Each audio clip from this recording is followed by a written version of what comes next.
We're off to see the wizard, blah, blah, blah, blah, blah, blah, blah, blah. Hey, Frankensteins, I'm about to watch Wizard of Oz. Okay, so the next Blu-ray in the Warner Brothers Blu-ray Collection is The Wizard of Oz, and I am none too pleased about it. Not my favorite film. Let's just get on to it, I guess. I remember it being like 100 hours when it was on TV. I haven't seen it since then, since I was like maybe 11. I think it was babysitting last time I saw it, and but people love it, and it's in this box set, and Wizard of Oz. Yay. Wizard of Oz. That was pretty good, actually. Yeah, that was an enjoyable film.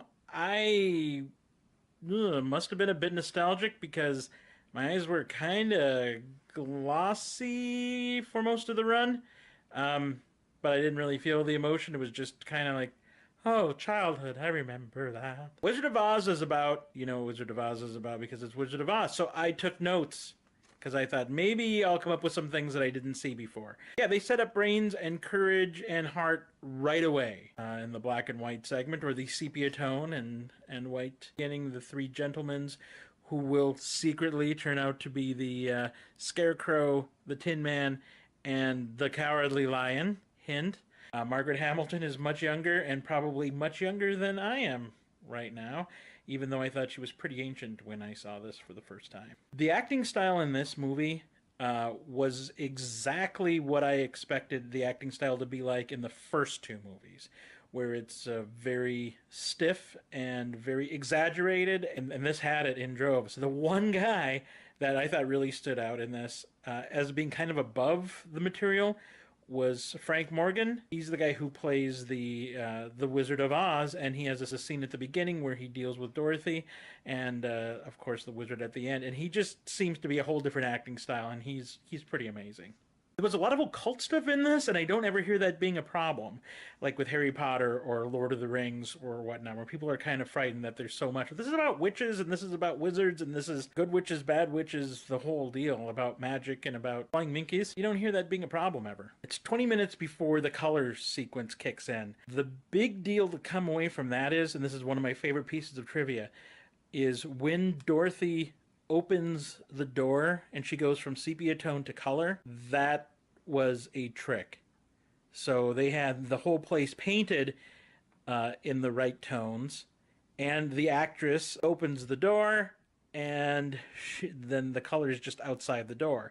Then the regular Dorothy Gale steps out. It was movie magic, but it wasn't the kind of magic that a lot of people thought it was. It was makeup and paint trickery. Also in that scene, something I really liked, when the tornado was done, all the music and everything just stopped, and it's silent as she opens the door.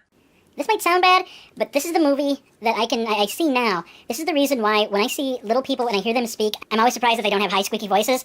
Like when I see Peter Dinklage, who's a great actor, and he doesn't have the high-pitched voice. It goes back to this. Does the Lollipop Guild mean that the Munchkins have unionized? There was like a labor dispute at the lollipop factories. One of the things that you really find out about this restoration, which is fantastic, it really is beautiful with the colors and everything, is how fake everything is, how many paintings there are, or the backdrops and all that. But I was blown away by some of the makeup effects, especially with the Scarecrow, and how I never realized he doesn't have a ruff going down, that his head is a sack, which makes sense because he's a Scarecrow. But until this viewing of it, it didn't play. In this one, it really does. There's a lot of work that went into everything. One of the things that I did not understand is why are the three that go with Dorothy, the Cowardly Lion, the Scarecrow, and the Tin Man, why do they seem to be from the East Coast or somewhere where we say Dorothy? Why do they all talk like this? I don't understand that, and that's not a good imitation. But with all the crazy special effects, and what I'm guessing was all very amazing. I mean, there's a lot of things happening in this where you really are seeing the special effects, and you're really seeing the set work, and you're really seeing the makeup, and all the design, and all that is very important. Some of the acting and editing really seems like they just did first take. If you watch, the main character will be in focus sometimes, but not all the time, and the people around that person might be doing this. like not knowing where to look, or someone will receive a weird line, or there'll be a strange cut somewhere, or someone will just appear, or they didn't seem to really care about continuity. Like on one end, this was a big prestigious film, and on the other end, this is a kids film, so what's the point? When they finally make it into the woods where the Wicked Witch of the West is, they have weapons. The Tin Man has his axe, but he also has a giant wrench to throw a wrench in the works or something. The Scarecrow has a revolver. Just a note. He's going to shoot somebody. And there's revolvers in Oz. That's okay. If you were frightened by the flying monkeys as a child, you were right. The flying monkeys are terrifying. Great effect. I mean, they just rip everything out of the Scarecrow. All his guts, his limbs, everything. They're gone. They're terrifying. So you're right on that one.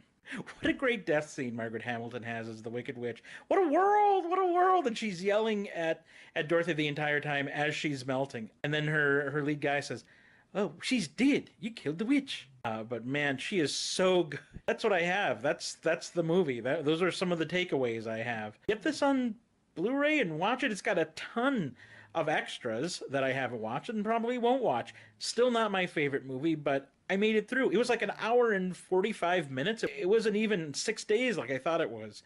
This was not as bad as I remember. And about the bet, this is kind of why I don't like it. This is to my friend Deb. If you're out there and you're watching, you were right. The $5 was right. Frank Morgan plays 5 parts in this. Of course, the wizard. He's also the guy at the door. The guy who's driving the horse of a different color.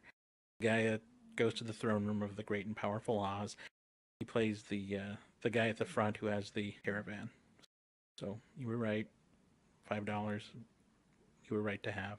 Next week, Gone with the Wind. Frankly, my dear, I've never seen this film. This is going to be the 4th movie. If this one's any good, we're on a good streak. Until next time, I'm Uncle Tony. Ah!